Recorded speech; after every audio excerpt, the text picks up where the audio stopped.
Hello guys, അപ്പോൾ നമ്മുടെ ഈ ഒരു ഫ്യൂച്ചർ ട്രേഡിൻ്റെ ഒരു അപ്ഡേറ്റ് പറയാനായിട്ടായിരുന്നു. അപ്പോൾ കഴിഞ്ഞ ദിവസങ്ങൾ ഞാൻ ട്രേഡ് ചെയ്ത് പ്രോഫിറ്റും കിട്ടി, ലോസും വന്നിട്ടുണ്ട്.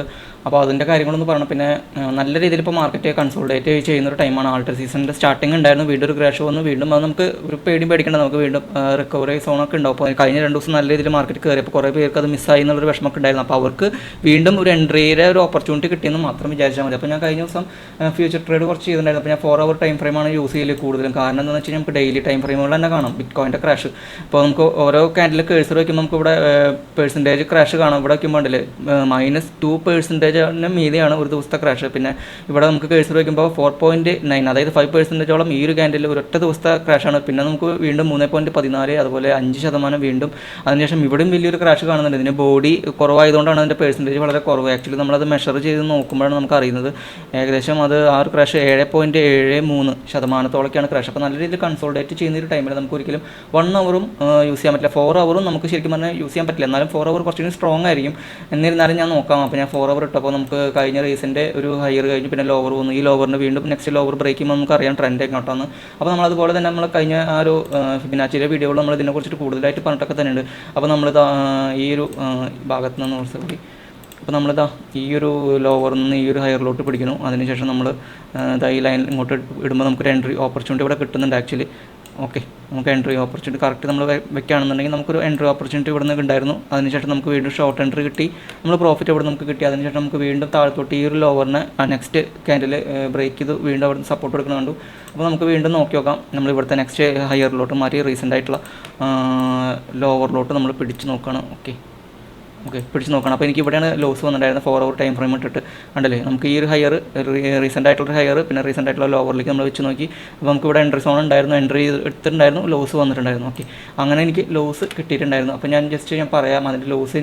ഞാനും ഇതുപോലെ തന്നെ നമ്മൾ ഡെയിലി ട്രേഡ് ചെയ്യുമ്പോൾ നമുക്ക് അതിൻ്റെ പ്രാക്ടീസ് ചെയ്യുമ്പോഴാണ് കുറേ ഈ ഒരു ഞാൻ പറഞ്ഞ ഒരുപാട് കാര്യങ്ങളല്ലാതെ ഇതിൽ കുറേ അപ്ഡേറ്റുകൾ നമുക്ക് നമ്മുടെ മനസ്സിലോട്ട് എക്സ്പീരിയൻസ് ആയിട്ട് വന്നുകൊണ്ടിരിക്കും. ഞാൻ കഴിഞ്ഞ വീഡിയോ അതിന് മുന്നത്തെ വീഡിയോയിലൊന്നും അറിയില്ല, ഫിബൊനാച്ചിയുടെ ട്യൂട്ടോറിയലിൽ പറഞ്ഞിട്ടുണ്ടായിരുന്നു. നമുക്ക് ഈ ഒരു ക്യാൻഡിൽ കറക്റ്റ് നമുക്കൊരു ട്രെൻഡ് മനസ്സിലാക്കാൻ ജസ്റ്റ് ആ ഒരു ലൈൻ്റെ അവിടെ ജസ്റ്റ് സപ്പോർട്ട് എടുക്കൽ മാത്രമല്ല, നെക്സ്റ്റ് ക്യാൻഡിലും ബോഡി അടക്കം മുകളിൽ ക്ലോസ് ചെയ്യുമ്പോഴാണ് നമുക്ക് ശരിക്കും പറഞ്ഞ ഒരു ട്രെൻഡ് കിട്ടാമെന്നൊക്കെ പറഞ്ഞിട്ടുണ്ടായിരുന്നു. അപ്പോൾ ആ കഴിഞ്ഞ വീഡിയോ കണ്ടിട്ടുള്ളവരൊക്കെ അറിയാം അതിൻ്റെ അപ്ഡേറ്റ്. അപ്പോൾ ഞാൻ ഇപ്പോൾ ഡെയിലി ടൈം ഫ്രെയിം ഇട്ട് നോക്കുകയാണ്. അപ്പോൾ ഞാൻ ഡെയിലി ടൈം ഫ്രെയിം ഇട്ട് നോക്കുമ്പോൾ ഇവിടെ നമുക്കൊരു ഹയർ കിട്ടി, ലോവർ ഇവിടെ കിട്ടി. അപ്പോൾ നമ്മൾ ഇവിടെ നിന്ന് നമ്മൾ ലോവറിൽ നിന്ന് ഹയറിലോട്ട് പിടിച്ച് നോക്കി. അപ്പോൾ ഇതാണ് നമ്മുടെ നെക്സ്റ്റ് ഏരിയ. ഓക്കെ, അതായത് ഞാൻ ഡെയിലി ടൈം ഫ്രെയിം ഇട്ടിട്ടാണ് ഷോർട്ട് എൻട്രി ഓപ്പർച്യൂണിറ്റി എടുത്തത്. ഞാൻ നേരത്തെ 4 hourലും ഷോർട്ട് എൻട്രി ഓപ്പർച്യൂണിറ്റി എടുത്തിട്ടുണ്ടായിരുന്നു. 4 hourലും നമ്മൾ ഈ ഭാഗത്താണ് എടുത്തിട്ടുണ്ടായിരുന്നത് അല്ലേ. ഞാൻ ജസ്റ്റ് ഒന്ന് ലൈൻ ഇട്ട് കാണിച്ചു തരുന്നത്. ഈ ഒരു ഭാഗത്ത് നിന്ന് ഈ ഒരു ഭാഗത്തോട്ടാണ് ഞാൻ ഇട്ടിട്ടുണ്ടായിരുന്നത്. എനിക്ക് ഇവിടെ നിന്ന് ഞാൻ എൻട്രി എടുത്ത് ഷോർട്ടിലോട്ട്, അതിനുശേഷം മുകളിലോട്ട് റെഡ് ലൈൻ, അതായത് നമ്മുടെ SL-ലേക്ക് പോയി SL അടിച്ചു. ഓക്കെ, അപ്പോൾ SL പെട്ടെന്ന് തന്നെ അതെല്ലാം നടന്നു. നമുക്കറിയാം, ഞാൻ നേരത്തെ പറഞ്ഞ പോലെ ഡെയിലി നല്ല രീതിയിലുള്ള പെർസെൻറ്റേജുകൾ ക്യാൻഡിലുകളിൽ വന്നു പോകുമ്പോൾ ഹൈലി കൺസോൾഡേറ്റ് വോൾട്ടൈൽ ആയിട്ടുള്ള ഒരു മാർക്കറ്റ് ആയിരുന്നു വന്നിട്ടുണ്ടായിരുന്നത്. അപ്പോൾ നമ്മൾ ഒരിക്കലും 1 hour 4 hour യൂസ് ചെയ്തത് daily time frame maximum use ചെയ്യേണ്ടതായിരുന്നു ഞാൻ. അപ്പോൾ അതിൻ്റെ ഒരു മിസ്റ്റേക്ക് ആണെന്ന് മനസ്സിലായി. ഡെയിലി ടൈം ഫ്രെയിം ഇടുമ്പോൾ നോക്കിയൊക്കെ നമുക്കിതാ ഇവിടുത്തെ ഈ ഒരു ലോവർ ഉണ്ടല്ലോ, ഈ ഒരു ലോവറിന് ഇവിടെ ബ്രേക്ക് ചെയ്തില്ലേ, ഇവിടെ സപ്പോർട്ട് ഒരു സിംഗിളോ വന്നില്ലേ, വീണ്ടും കയറിപ്പോയില്ലേ, റീസെൻ്റ് ആയിട്ട് ഒരു ഹയർ ഇവിടെ ക്രിയേറ്റ് ആവുന്നുണ്ടായിരുന്നല്ലോ. അപ്പോൾ നമുക്കറിയാം, അപ്പോൾ ഇവിടെ ഒരു ലോവർ ക്രിയേറ്റ് ചെയ്തു. അതായത് ഇവിടെ ഒരു ക്യാൻഡിൽ റെഡ് വലിയൊരു ക്യാൻഡിൽ വന്നു, പിന്നെ ഒരു ഗ്രീൻ ക്യാൻഡിൽ, പിന്നെ വീണ്ടും റെഡ് ക്യാൻഡിൽ, വീണ്ടും ഒരു ഗ്രീൻ ക്യാൻഡിൽ, മനസ്സിലായില്ല. അതായത് ഇവിടെ ഒരു സിംഗിളോ അതായത് ലോവറിലോ ഇവിടെ ക്രിയേറ്റ് ആയിട്ടുണ്ട്. അപ്പോൾ നമ്മൾ ശരിക്കും ഞാൻ ചെയ്യേണ്ടതായിരുന്നത് ശരിക്കും പറഞ്ഞു കഴിഞ്ഞാൽ ഇവിടുന്ന് നെക്സ്റ്റ് ഒരു ഷോട്ടാണ് എടുക്കേണ്ടത്. അതായത് ഇങ്ങനെ ഒരു ഷോട്ടാണ് ഇവിടുത്തെ ഈ ഒരു റീസെൻ്റ് ആയിട്ടുള്ളൊരു ഹയറിലോട്ടാണ് ഞാൻ ഇടുന്നത്. ഇവിടേക്കും വയ്ക്കുന്നുണ്ട്. ഓക്കെ, അപ്പോൾ ഇവിടെ നമുക്ക് ഷോർട്ട് ഓപ്പർച്യൂണിറ്റി ഉണ്ടായിരുന്നു, ഞാൻ എടുത്തിട്ടുണ്ടായിരുന്നു കേട്ടോ. ഷോർട്ട് ഓപ്പർച്യൂണിറ്റി എടുത്തിട്ടുണ്ടായിരുന്നു. കാരണം ഇവിടേക്ക് ഒരു ലോസ് വന്നപ്പോൾ ഞാൻ എല്ലാ ടൈം ഫ്രെയിമുകളൊക്കെ ഒന്ന് മാറ്റിയിട്ട് ഒന്ന് റീചെക്ക് ചെയ്തപ്പോഴാണ് മനസ്സിലായത് ഇത്രയും വലിയൊരു പുതിയൊരു പാടാണ്. ഇത്രയും വലിയൊരു ക്യാൻഡിലുകൾ, അതായത് ഡെയിലി ടൈം ഫ്രെയിമിൽ ഇടയില്ല, ഇത്രയും വലിയ ക്യാൻഡിലുകളിൽ കണ്ടിന്യൂസറൊക്കെ റെഡ് വരുമ്പോൾ നമ്മൾ മാക്സിമം ചെറിയ ടൈം ഫ്രെയിമുകളിൽ നിങ്ങളാരും ഈ നമ്മുടെ ഫിബൊനാച്ചി അപ്ലൈ ചെയ്യാൻ നോക്കരുത്. മാക്സിമം 4 hour അല്ലെങ്കിൽ ഡെയിലി ടൈം ഫ്രെയിം ട്രൈ ചെയ്യുക. ഡെയിലി ടൈം ഫ്രെയിമിൽ അടിപൊളിയായിട്ട് വർക്കൗട്ട് ആയിട്ടുണ്ടായിരുന്നു. ഞാൻ പ്രോഫിറ്റ് എടുത്തിട്ടുണ്ടായിരുന്നു. ഞാൻ എൻ്റെ സ്ക്രീൻഷോട്ട് നമ്മുടെ പബ്ലിക് ചാനലിലൊക്കെ ഷെയർ ചെയ്യുന്നുണ്ട്. അപ്പോൾ ഒരിക്കലും വീഡിയോ ആയിട്ട് പെട്ടെന്ന് നിങ്ങളിലേക്ക് എത്തിക്കാൻ അപ്ഡേറ്റ് പറ്റാറില്ല. പിന്നെ വോയിസ് ആയിട്ട് അവിടെ പറഞ്ഞാലും ചിലപ്പോൾ മനസ്സിലാവില്ല. പക്ഷേ മനസ്സിലാക്കാൻ പറ്റുന്ന കാര്യങ്ങളാണെന്നുണ്ടെങ്കിൽ ഞാൻ അവിടെ വോയിസിലായിട്ട് അപ്ഡേറ്റ് ചെയ്യുന്നുണ്ട്. അപ്പോൾ മെയിനായിട്ട് പറയാനുള്ള ടെലിഗ്രാം നമ്മുടെ പബ്ലിക് ആ ഒരു ചാനലിൽ കയറുക. അവിടെ ഞാൻ എല്ലാ അപ്ഡേറ്റ് ഇടുന്നുണ്ട്. അവർ ജോയിൻ ചെയ്യാനുള്ള ലിങ്കൊക്കെ നമ്മുടെ ഡിസ്ക്രിപ്ഷനിൽ ഓൾറെഡി ഉണ്ട്.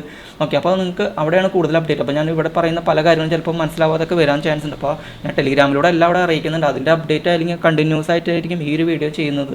ഓക്കെ, അപ്പോൾ നമുക്കിവിടെ ഷോർട്ട് എൻട്രി എടുത്തിട്ടുണ്ടായിരുന്നു. ഞാൻ ഇവിടെ ഷോർട്ട് എൻട്രി എടുത്തിട്ടുണ്ടായിരുന്നു, പ്രോഫിറ്റ് കിട്ടിയിട്ടുണ്ടായിരുന്നു.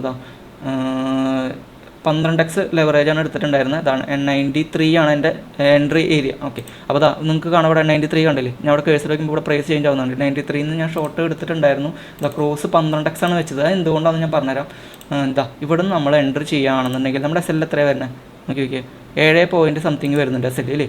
അപ്പോൾ ഞാൻ 7.5 നമുക്ക് 7.6 പിടിക്കാം. ഓക്കെ, 7.6 പിടിക്കാം. അപ്പോൾ ഞാൻ എന്താ ചെയ്യേണ്ടത്, 100 ഹരിക്കണം 7.6 അടല്ലേ 13 വരുന്നുണ്ട്, 13.1 വരുന്നുണ്ട്. അപ്പോൾ ഞാനവിടെ 12 പോയിൻറ്റ് സംതിങ് ഇടാൻ പറ്റില്ല, നമുക്ക് 12 ഇട്ടത് ഞാനവിടെ. ഓക്കെ, അപ്പോൾ 12x ഞാനവിടെ ഇട്ടു. അപ്പോൾ എൻ്റെ കയ്യിൽ ഞാൻ പറയാറുണ്ട് ഞാൻ $1 വെച്ചിട്ട് ചെയ്യാറ്. അപ്പോൾ ഞാനിവിടെ $1.5 എടുത്തിട്ടുണ്ടായിരുന്നത്. 1.5 ഇൻറ്റു നമ്മുടെ ലെവറേജ് എത്ര എടുത്ത 12 അല്ലേ, നേരത്തെ 12 എടുക്കുക. അപ്പോൾ $18 എനിക്ക് അവിടെ ഇടാം. $1.5 എൻ്റെ ബേസ് ഓർഡർ സൈസ്. അപ്പോൾ അത് ഇവിടെ കാണിക്കുന്നത് നോക്കിയതാ 18.6 ഞാനിവിടെ എടുത്തിട്ടുണ്ട്, ഓർഡർ എടുത്തിട്ടുണ്ട്. അതായത് $1.5 വെച്ചിട്ട് അതിൻ്റെ ബേസ് ഓർഡർ ഇവിടെ കാണിക്കുന്നില്ല എന്ന് തോന്നിട്ടില്ല. ഓക്കെ, അത് കാണിക്കുന്നില്ല. അപ്പോൾ $18 വെച്ചിട്ട് ഞാൻ എടുത്തു, മനസ്സിലായില്ലേ. അപ്പോൾ അങ്ങനെ എടുത്തിട്ടാണ് എനിക്ക് ഇവിടെ പ്രോഫിറ്റ് കിട്ടിയത്. ഏകദേശം $1.5 വെച്ചിട്ട് $1.5 ഞാൻ പ്രോഫിറ്റ് എടുത്തിട്ടുണ്ടായിരുന്നു. 1:1 റേഷ്യോയിലാണ് ഞാൻ ട്രേഡ് എടുക്കാറ്. അപ്പോൾ ഇനി ഞാൻ വേറൊരു കാര്യം കൂടി ഇതിൽ പറയാനുണ്ട്. അപ്പോൾ ഞാൻ ഇതിൽ ലോസിനെ പറ്റിയിട്ട് പറഞ്ഞു, എന്തോട് ലോസ് വന്നു എനിക്ക് എന്നുള്ള കാര്യം ഞാൻ ഇവിടെ പറഞ്ഞു. പിന്നത്തെ ഒരു ട്രേഡ് ഞാൻ അത് നോക്കിയിട്ട് ചെയ്തപ്പോൾ സക്സസ് ആയതും പറഞ്ഞു. ഇനിയുള്ളൊരു ട്രേഡ് എങ്ങനെയായിരിക്കാം എന്നുള്ളൊരു കാര്യം കൂടി ഞാൻ പറഞ്ഞിട്ട് വീഡിയോ ക്ലോസ് ചെയ്യാം. ഓക്കെ, അപ്പോൾ നമുക്കിത് ഡെയിലി ടൈം ഫ്രെയിമിൽ ഇട്ടപ്പോൾ ഇവിടുത്തെ ഒരു ലോനൊക്കെ ബ്രേക്ക് ചെയ്തു, ഇവിടെ വീണ്ടും ഒരു ലോ ക്രിയേറ്റ് ചെയ്തു, പിന്നെ ഹയർ വന്നു.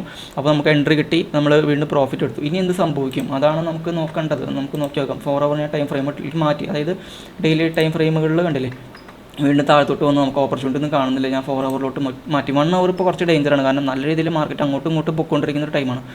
അപ്പോൾ ഞാൻ നോക്കിയപ്പോൾ ഇവിടെ ഞാൻ നമ്മുടെ ഫിബിനാച്ചി ടൂൾ എടുത്തിട്ടുണ്ട്. ഇവിടെ നിന്ന് ഞാനൊരു ലൈൻ ഇട്ട് നോക്കി. ഓക്കെ, അതെന്തിനാ ഇട്ടത് അത് ആദ്യം ഫസ്റ്റ് പറയാം. ഇവിടെ ഒരു ഹയർ ഇട്ടു, ഹയർ ക്രിയേറ്റ് ചെയ്തു, ലോവർ ഉണ്ടായിരുന്നു. ഈ ലോവറിന് ഇവിടെ വീണ്ടും ബ്രേക്ക് ചെയ്തു, പിന്നെ വീണ്ടും ഈ ഒരു ലോവറിന് ഇവിടെ ബ്രേക്ക് ചെയ്തു. നമ്മൾ ഇവിടുന്ന് ഷോർട്ട് എൻട്രി, പിന്നെ ഇവിടെ ഓപ്പർച്യൂണിറ്റി കിട്ടിയപ്പെടുത്തു. നമുക്ക് ലോസാണ് വന്നത് അല്ലേ. അതായത് ഈ റീസെൻ്റ് ഇതിന് മുന്നത്തെ റീസെൻ്റ് ആയിട്ടുള്ള ഒരു ഹയറിന് ഇവിടെ ബ്രേക്ക് ചെയ്തു, ഈ ഒരു ഹയറിന് ബ്രേക്ക് ചെയ്തു, മുകളിലോട്ട് പോയി ഒരു ഗ്രീൻ ക്യാൻഡിൽ, പിന്നെ വീണ്ടും റെഡ് ക്യാൻഡിൽ. അതായത് ഇവിടെ നമുക്ക് വീണ്ടും ഒരു ഹയർ കിട്ടിയില്ലേ. നമ്മുടെ ലോവർ റീസെൻ്റ് ലോവർ ഇതാണ്. അപ്പോൾ നമുക്ക് ഷോർട്ട് ഓപ്പർച്യൂണിറ്റി അല്ല, ഇനി ലോങ് ഓപ്പർച്യൂണിറ്റി ആണ് ഉള്ളത്. അതായത് ഈ ഒരു ഹയറിന് ബ്രേക്ക് ചെയ്തിട്ടുണ്ട്. അപ്പോൾ ഞാൻ കാണിച്ചു തരാം. ഇത് നമ്മൾ റീസെൻ്റ് ആയിട്ടുള്ള ലോവറിലേക്കും റീസെൻ്റ് ആയിട്ടുള്ള ഒരു ഹയറിലേക്കും ഇട്ടിട്ടുണ്ട് ഉണ്ടല്ലേ. അപ്പോൾ നമുക്ക് എൻട്രി ഏരിയ വന്നിട്ടുണ്ട് ഇല്ലേ, എൻട്രി ഏരിയ വന്നിട്ടുണ്ട്. ഇതാണ് നമ്മുടെ SL. അപ്പോൾ ഞാനും എടുത്തിട്ടുണ്ട് കേട്ടോ. ഇത് ലോസ് ആണോ എന്ന് അറിയില്ല, നമ്മളെല്ലാ ഓപ്പർച്യൂണിറ്റിയും കറക്റ്റായിട്ട് എടുത്ത് പോയാലാണ് നമുക്ക് ഓവറോൾ എല്ലാ ട്രേഡുകളിൽ നിന്നും പ്രോഫിറ്റ് ലോസൊക്കെ കഴിച്ചിട്ട് ഓവറോൾ പ്രോഫിറ്റിലോട്ട് മാറുള്ളൂ. അപ്പോൾ ഞാൻ ഇവിടുന്ന് ഒരു ലോങ് എടുത്തിട്ടുണ്ടായിരുന്നു. ഇത് ഇപ്പോഴും എൻട്രി ഏരിയയിലൊക്കെ തന്നെയാണ്. അപ്പോൾ ഞാൻ ഇവിടുന്ന് ഇപ്പോൾ ഇവിടുന്ന് എടുക്കണമെന്ന് വെച്ച് കഴിഞ്ഞാൽ ഈ ഒരു ഏരിയ കറൻറ്റ് പ്രൈസിൽ നിന്നാണ് എൻട്രി എടുക്കുന്നത് എന്നുണ്ടെങ്കിൽ ഞാൻ എൻ്റെ SL എവിടെ വരുന്നത്, ഈ ഒരു ഭാഗത്തായിട്ടാണ് വരുന്നത് അല്ലേ. 7.2, അപ്പോൾ 7.21 അപ്പോൾ 7.3 ഞാൻ പിടിക്കുകയാണ്. അപ്പോൾ ഞാൻ വീണ്ടും 100 ഹരിക്കണം 7.3, അപ്പോൾ എത്രയാണ് 13.69, അതായത് 13 നമ്മൾ എടുക്കാൻ പാടുള്ളൂ. അപ്പോൾ 13x ലെവറേജ് എനിക്ക് എടുക്കാൻ പറ്റും. അപ്പോൾ 1.5 ഇൻറ്റു 13 $19 അല്ലെങ്കിൽ $19 എടുത്തിട്ട് എനിക്ക് അടുത്തൊരു ലോങ് എടുക്കാൻ പറ്റും. അപ്പോൾ അടുത്തൊരു ലോങ് ഞാൻ ഇവിടെ എടുത്തിട്ടുണ്ട് എന്നാണ് തോന്നുന്നത്. ഓക്കെ, $18. ഞാൻ കാരണം $18 എമൗണ്ട് മാറാൻ ചാൻസ് ഞാൻ ഇവിടെ നിന്നാണ് എടുത്തത്. ഇപ്പം ഞാൻ കറൻറ്റ് പ്രൈസ് വെച്ചിട്ടാണ് ഇതൊക്കെ കാൽക്കുലേറ്റ് ചെയ്തത്. അപ്പോൾ ഞാനിവിടെ $17 വീണ്ടും ഒരു ലോങ് എടുത്തിട്ടുണ്ട് പൊസിഷൻ. 12x ഇവിടെ എത്ര ഞാൻ പറഞ്ഞ നേരത്തെ 13x ആണ്. അപ്പോൾ ഞാൻ കുറച്ചുകൂടി താഴെ നിന്നാണ് എൻട്രി എടുത്തിട്ടുണ്ടായിരുന്നത്. അതാണ് എൻ്റെ ചെറിയൊരു ലെവറേജ് ഇവിടെ മാറ്റം കാണുന്നത്. ഓക്കെ, അപ്പോൾ ഞാൻ വീണ്ടും $1.5 കാണിക്കുന്നു. 1.55 ഞാൻ വീണ്ടും ഒരു ലോങ് എടുത്തിട്ടുണ്ട്. അപ്പോൾ അതിൻ്റെ ഒരു അപ്ഡേറ്റും കൂടി ഇതിൽ പറയാമെന്ന് വിചാരിച്ചിട്ട് തന്നെയാണ് കേട്ടോ. അപ്പോൾ ഇതിൻ്റെ എൻ്റെ ടാർഗറ്റ് ഈ ഒരു പ്രൈസാണ് 89, 88 അതിൻ്റെ ഇടയിലായിട്ടായിരിക്കും എൻ്റെ TP വരുന്നത്. SL ഇവിടെ വരുന്നുണ്ട് ഏകദേശം 78.5 ആ സംതിങ്ങിലോട്ട് വരുന്നുണ്ട്. അപ്പോൾ ഞാൻ ഇവിടുത്തെ കാര്യങ്ങൾ നമ്മുടെ ഫിബിനാച്ചിയിൽ നിങ്ങൾ ഇപ്പോഴും ഡെയിലി ഞാൻ പറഞ്ഞിട്ടുണ്ടായിരുന്നു $10 വെച്ചിട്ട് നിങ്ങൾ $1 10 ട്രേഡ് നിങ്ങൾക്ക് ചെയ്യാം. 10 ട്രേഡുകൾ നിങ്ങൾക്ക് ചെയ്യുമ്പോൾ കണ്ടിന്യൂസ് ലോസൊക്കെ വരാം. അപ്പോൾ ഓരോ ലോസ് വരുമ്പോഴും നമ്മളത് ടൈം ഫ്രെയിമുകളൊക്കെ മാറ്റിയിട്ട് നമുക്ക് അതിൻ്റെ എക്സ്പീരിയൻസ് കൂട്ടിയെടുക്കാൻ പറ്റും. അപ്പോൾ അതാണ് നമ്മൾ കഴിഞ്ഞ വീഡിയോയിൽ നമ്മൾ പറഞ്ഞിട്ടുണ്ടായിരുന്നത് പോലെ ഫേക്ക് ആയിട്ടുള്ള ബ്രേക്ക് നമ്മളിതിൽ കണ്ടിട്ട് അതിൻ്റെ കുറേ കാര്യങ്ങൾ ഞാൻ അതിൽ പറഞ്ഞിട്ടുണ്ടായിരുന്നു. അപ്പോൾ ആ ഒരു വീഡിയോ ഇമ്പോർട്ടൻ്റ് ആണ്, കാണാത്തവർ എന്തായാലും അത് കാണണം.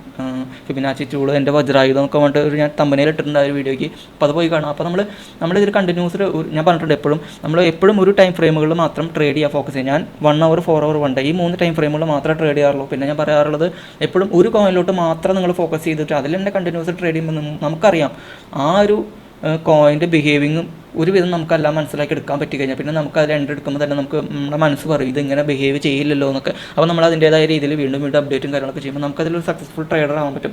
നേരെ മറിച്ച് നിങ്ങൾ സാധാരണ ഒരു ആൾട്ട് കോയിനുകളിലൊക്കെയാണ് ട്രേഡ് ചെയ്യാൻ പോകുന്നത് വെച്ച് കഴിഞ്ഞാൽ പല ആൾട്ട് കോയിനുകളിലും ഓപ്പർച്യൂണിറ്റി നോക്കി പോയി കഴിഞ്ഞാൽ നമുക്കറിയില്ല അതിൻ്റെ സ്വഭാവം ഇങ്ങനെയായിരുന്നു എന്നുള്ള പാസ്റ്റ് ഹിസ്റ്ററികളൊന്നും അറിയില്ല. പിന്നെ വേറെ കാര്യമുള്ളത് ബിറ്റ് കോയിനിലാണ് മെയിൻ മൂവ്മെൻറ്റ്. ബിറ്റ് കോയിനിൽ എന്തെങ്കിലും ഒരു മൂവ്മെൻറ്റ് വന്നു കഴിഞ്ഞാൽ നമ്മൾ ആൾട്ടുകളിൽ അവിടെ എത്ര അനലൈസ് ചെയ്തിട്ടും കാര്യമില്ല. ഈ ബിറ്റ് കോയിൻ്റെ ബേസ് ചെയ്തിട്ടാണ് അവിടെ ആൾട്ട് കോയിനുകളൊക്കെ ബിഹേവ് ചെയ്യുന്നത് അല്ലേ. അപ്പോൾ ഏറ്റവും ബെറ്റർ എന്താണ്, നമ്മൾ ബിറ്റ് കോയിനിൽ ഫോക്കസ് ചെയ്ത് ട്രേഡ് ചെയ്യുക, ഒരൊറ്റ പെയറിൽ സിംഗിൾ പെയറിൽ ഫോക്കസ് ചെയ്യുക, സിംഗിൾ ടൈം ഫ്രെയിമുകളിൽ മാത്രം പ്രാക്ടീസ് ചെയ്യുക. അപ്പോൾ അങ്ങനെയൊക്കെ ചെയ്ത് കഴിഞ്ഞാൽ നിങ്ങൾക്കും നല്ല പ്രോ ട്രേഡറായി മാറാനൊക്കെ പറ്റും. അതായത് നിങ്ങൾക്ക് 10 ട്രേഡ് പറഞ്ഞില്ല, നിസാര എമൗണ്ട് നമ്മുടെ MEXCയിൽ എനിക്ക് ട്രേഡ് ചെയ്യാൻ പറ്റും, $1 വെച്ച് നമുക്ക് ട്രേഡ് ചെയ്യാൻ പറ്റും. അപ്പോൾ നിങ്ങൾ മാക്സിമം അത് ട്രൈ ചെയ്യുക. പിന്നെ MEXCയുടെ റെഫർ ലിങ്ക് കാര്യങ്ങളൊക്കെ വേണമെന്നുണ്ടെങ്കിൽ ഞാൻ ഡിസ്ക്രിപ്ഷനിൽ ഇട്ടേക്കാം. പിന്നെ MEXC വർക്ക് ചെയ്യാത്തവർ ആരെങ്കിലും ഉണ്ടെന്നുണ്ടെങ്കിൽ മൊബൈലിൽ നമ്മൾ 1.1.1 എന്നുള്ളൊരു VPN കിട്ടും. VPN അത് ഗൂഗിളിൻ്റെ DNS സെർവറാണ്, ധൈര്യമായിട്ട് യൂസ് ചെയ്യാം. അത് യൂസ് ചെയ്തിട്ട് നമുക്ക് എവിടെ വെബ്സൈറ്റിൽ നിന്ന് APK ഡൗൺലോഡ് ചെയ്തിട്ട് ഇൻസ്റ്റാൾ ചെയ്യാം. പ്ലേ സ്റ്റോറിൽ ഇപ്പോൾ കിട്ടില്ല എന്ന് തോന്നുന്നുണ്ട്, കാരണം നമ്മുടെ ഇന്ത്യയിൽ ബ്ലോക്ക് ഇടണം. പക്ഷേ ഈ VPN യൂസ് ചെയ്തിട്ട് നിങ്ങൾ 1 ടൈം ഇൻസ്റ്റാൾ ചെയ്ത് കഴിഞ്ഞ് കഴിഞ്ഞാൽ പിന്നെ നിങ്ങൾക്ക് VPN ഇല്ലാണ്ട്, VPN അല്ല ആക്ച്വലി അതൊരു DNS പ്രൊവൈഡറാണ്. അപ്പോൾ ആ ഒരു DNS പ്രൊവൈഡർ വഴി വെബ്സൈറ്റിലോട്ട് MEXC.com ഗൂഗിൾ ക്രോം വഴി കറന്നിട്ട് അത് APK ഡൗൺലോഡ് ചെയ്തിട്ട് ഇൻസ്റ്റാൾ ചെയ്യുക. പിന്നെ നിങ്ങൾക്ക് ആ ഒരു ഗൂഗിൾ DNSൻ്റെ സെർവറിൻ്റെ ആപ്പ്, അതായത് ആ VPN യൂസ് ചെയ്യേണ്ട കാര്യമില്ല, കാരണം നമ്മുടെ മൊബൈൽ നെറ്റ്വർക്കിൽ അത് നോർമലി വർക്ക് ആവുന്നതാണ്. കമ്പ്യൂട്ടറിൽ എങ്ങനെയാണ് യൂസ് ചെയ്യേണ്ടത് എന്നുള്ളത് ഞാൻ കഴിഞ്ഞ വീഡിയോയിൽ കാണിച്ച് തന്നിട്ടുണ്ട്. ഓക്കെ, അപ്പോൾ ഇത്രയൊക്കെ തന്നെയുള്ളൂ. അപ്പോൾ ഇതിൻ്റെ ഒരു അപ്ഡേറ്റ് കണ്ടപ്പോൾ ഞാൻ പറയാൻ വേണ്ടി വന്നതാണ് ഗൈസ്. ഈ വീഡിയോ നിങ്ങൾക്ക് ഇഷ്ടപ്പെട്ടെന്ന് വിചാരിക്കണം. മറക്കാണ്ട് നമ്മുടെ വീഡിയോ ലൈക്ക് ചെയ്യുക. മെയിനായിട്ട് നമ്മുടെ ടെലിഗ്രാം ചാനലിൽ കൂടി ഒന്ന് ജോയിൻ ചെയ്തേക്കാം. പിന്നെ നമ്മുടെ ആൾട്ട് കോയിനുകളിൽ ഇപ്പോൾ നല്ല രീതിയിൽ മൂവ്മെൻറ്റ് വരുന്നുണ്ട്. വീണ്ടും ആൾട്ട് ഒന്ന് ക്രാഷ് ആയിട്ടുണ്ട്, അപ്പോൾ വീണ്ടും ഓപ്പർച്യൂണിറ്റി കിട്ടിയിട്ടുണ്ട്. അപ്പോൾ അവിടെ എന്തൊക്കെയാണ് ട്രിക്കുകൾ ചെയ്തിട്ടാണ് പെട്ടെന്ന് ക്യാഷ് ഉണ്ടാക്കാൻ പറ്റുക വീഡിയോസൊക്കെ ഞാൻ ചെയ്യാം. അതിൻ്റെ ഡീറ്റെയിൽ ആയിട്ട് ചെയ്യേണ്ടതായിട്ടുണ്ട്. അത് വലിയൊരു കണ്ടൻറ്റാണ്, അപ്പോൾ അത് ടൈം എടുക്കും. അത് പക്ഷേ ടൈം എടുത്തു കഴിഞ്ഞാൽ ആ ഓപ്പർച്യൂണിറ്റി മിസ്സാവുമെന്ന് എനിക്കറിയാം. എന്നിരുന്നാലും ഞാൻ മാക്സിമം അത് ട്രൈ ചെയ്തിട്ട് നിങ്ങളിലേക്ക് എത്തിക്കാം. ഓക്കെ, അപ്പോൾ എല്ലാവർക്കും ബൈ ഗൈസ്.